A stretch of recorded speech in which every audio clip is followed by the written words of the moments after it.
So we all know the importance of scales and why we should be practicing them daily, but did you know there's another type of exercise that you should be incorporating into your warm-up routine? They're called arpeggios, and today I'm going to show you what they are and why they're essential no matter what instrument or style of music you play.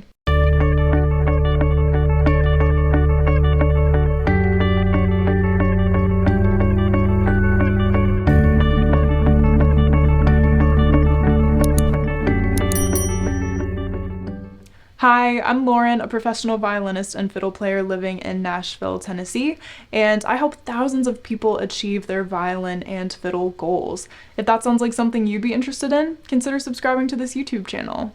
So what is an arpeggio exactly? Well, in its most basic form, it is an outline of a chord, where the root, third, and fifth of the chord are played individually. For example, the notes that comprise a G major chord are G, the root, B, the third, and D, the fifth. So if you know the notes of a G major chord, you know the notes of a G major arpeggio, and vice versa. There are also other types of arpeggios that involve other types of scale degrees, but we'll save that for another time.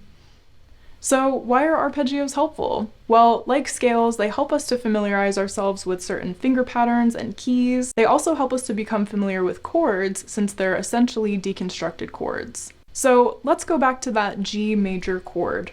Again, we have G, B, and D as the three notes that we're working with. So with that being said, and with that understanding, let's go ahead and play a G major arpeggio together. For you fiddle players out there, I'm playing my third finger G on the D string as the first note, and we're gonna do half notes. Here we go. 1, 2, 3, 4.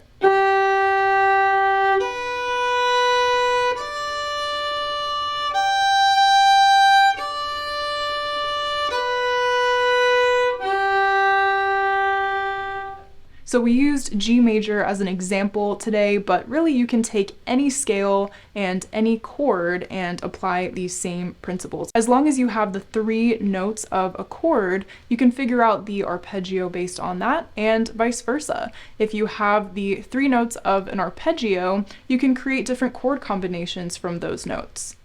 And there you have it. That's a little bit about what arpeggios are and how they can help us to become better, more informed musicians. Do you play arpeggios when you practice? Let me know in a comment below. I'd love to hear from you. Thanks so much for watching, and I hope to see you in the next video. Happy practicing.